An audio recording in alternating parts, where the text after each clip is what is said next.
Assalaamu calaykum asxaabta waa idin salaami faadimo qurux meel kastaa ka joogtiin inaa lillahi wa inaa ilaahi raajicuun naf walba maalin go'eysa hooyo fartuun allah u naxariisto hooyo Soomaaliyeed ee ahayd oo YouTube ley ah inaa lillahi wa inaa ilaahi raajicuun oo ku dhacay xanuunkii adduunku waa iska laba bari qofo maalin adduunkan ka baxaya ama YouTuber ahow ama caan ahow ama shaqsi caadi ahow qofo maalin uu adduunkan ka baxaya ilaahay ha u naxariisto walaasheen ilmaheedana sabr iyo iimaan allah ka siiyo walaasheen la xawla wala quwwata illa billahi al-aliyyil azim masiibada markay dhacdo waxaa la dhahaa inna lillahi wa inna ilaahi raajicuun ilaahay ha u naxariisto qabriga waasac allah uga dhigo hooyo fartuun hooyo waxay ahayd YouTube ka caanka ah maasha Allah laakiin maanta way naga hooseysaa ilaahay qabriga waasac ha uga dhigo hooyo fartuun waxaan leenahay ilaahay naarta allah ka badbaadiyo janno firdawsa allah ugu baaqo insha Allah أعوذ بالله من الشيطان الرجيم بسم الله الرحمن الرحيم السلام عليكم ورحمة الله وبركاته waxaan aad u salaamayaa asxaabta ku xiran hooyo fortune channel waa anigu ah hooyo fortune gabadheedii asxaabay maanta waxaa idinku soo galay inta badan hooyo fortune channelkeeda iyada soo gasho laakiin maanta waxaa idinku soo galay wax kale ma ahan maanta waxaa idinka codsanayaa duco wax kale oo maanta idinkaga baahanayo ma jiro aan duco ka ahayn waxaa idinka raaligelinaa xoogaha hadaladayda way ira qasan yihiin laakiinse maanta waxaa idin soo galay inaad duca idin ka dalbanaya sidaad wada ogtihiinba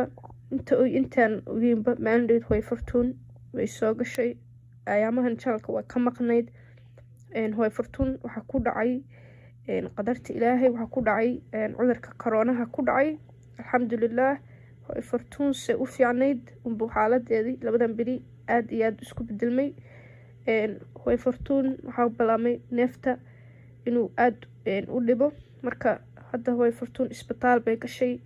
xaaladeedana aad ba u liitaa maanta anu hooyo fortuun gabadheeda ah waxaa go-aansaday inaan video yar clip yar aan soo duubo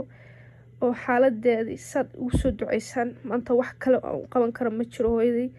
laakiin waxaa idinkaga baahanaya inaad usoo duceysaan si niyad leh qalbiga inaad usoo duceysaan waayo xaaladeedu waa isbedelmay xaaladeeduna ma sahlano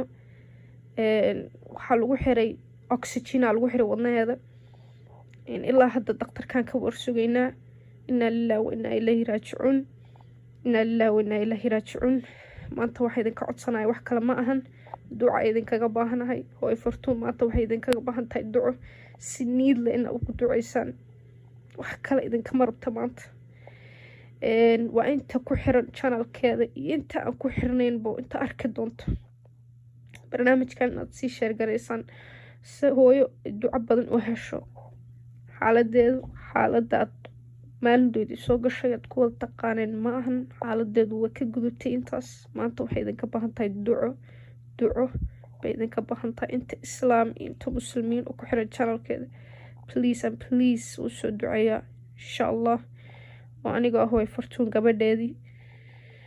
asalaamu calaykum waraxmatullaahi wabarakaatu